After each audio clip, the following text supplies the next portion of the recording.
Hello and welcome to Wednesday Live with Evie. This is number 83. And if you don't know me, my name is Evie Burke and I work with women entrepreneurs and I help them take their productivity to a new level. So at the end of the day, they don't have to worry about what didn't get done tomorrow or what needs to be done, or what didn't get done today or what needs to get done tomorrow, but instead they can just focus on being completely present and there with the people that they choose to spend their off hours with. So in today's live, we're going to do a quick one, and it's all about your to-do list. So in your to-do list, you should have everything that needs to get done. And my caveat here is that doesn't mean that's on today's to-do list necessarily.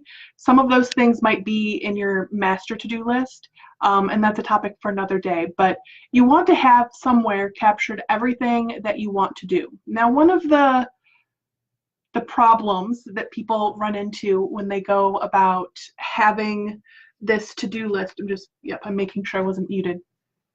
One of the problems people have with creating this to-do list is they put projects on their to-do list, which in itself isn't a bad thing, but they have things like update website on their to-do list. And so when it comes time to do that, it just feels like so much work, because in that update to-do list, there are so many things that need to get done, so many steps, right? Because it's not just updating the website, it's deciding which pages need to get updated and what needs to be updated on them and how you're going to do it and what you want to say and all of that stuff, right?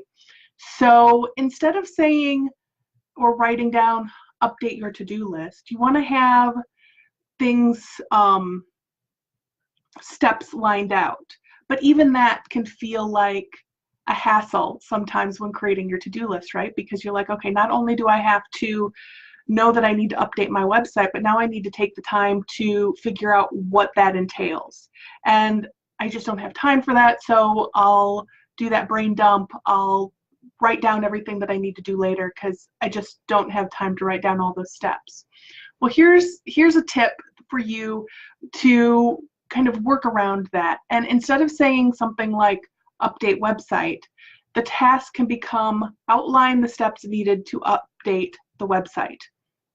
So now, instead of not wanting to even write it down because you're like, I don't know the steps and all these people are telling me I need to break these things down, you still have update your website on your to-do list, but now it's actionable. Now you're giving yourself a to-do that says break down these steps. Hey Heather, I see you popped in. So make sure that the update your website isn't lost. You're just saying, okay, I need to outline the steps. So then maybe today or tomorrow, instead of being like, okay, I have to update the website, you can say, I'm going to outline the steps that I need to take to update my website.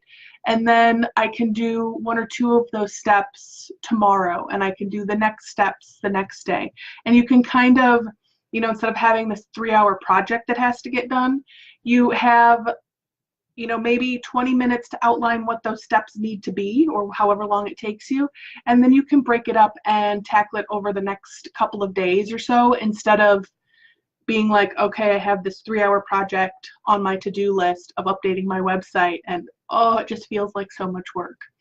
We could also go into talking about decision fatigue, which is a thing where you only have so much energy to make decisions throughout the day. So you want your to-do list to be as easy as possible. I am a little lazy sometimes, so it really helps me to have all of my steps laid out so I don't have to make additional decisions, because I can be in the zone of writing down the things that need to get done. And then for me, it's another gear to actually get the things done. It's like the difference between the planning mode and the doing mode. So if I have to plan and then go immediately into doing and switch back and forth a lot, it's difficult. Where if I can be in one mode and get all of that done and then be in the other mode and get all of that done, it works a lot better. So that is our quick Wednesday Live with Evie this week. This is number, what did I say, 83. And a side note here that I want to say is I have been doing to-do list reviews with people, and they are so much fun. I really enjoy doing them. And the people always walk away with at least one, if not two or three things that just tweaks that they can make to their to-do list to make them work better for them.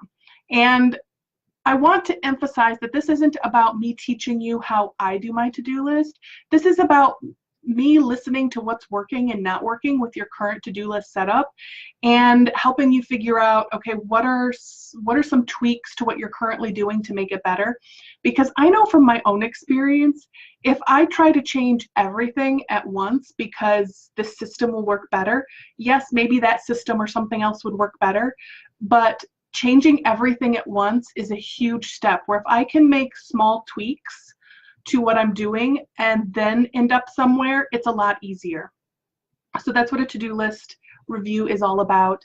I'm going to start charging for these. So if you are interested in a to-do list review in October, let me know, because I'm going to start charging for them, and you'll still get a lot of value out of them. But if you want to get in there before the charging happens, let me know and we'll get one scheduled for you. All right. So again, this is Evie. I will talk to you. I will be back next week. We are returning to our weekly lives, and until then, much love. Bye.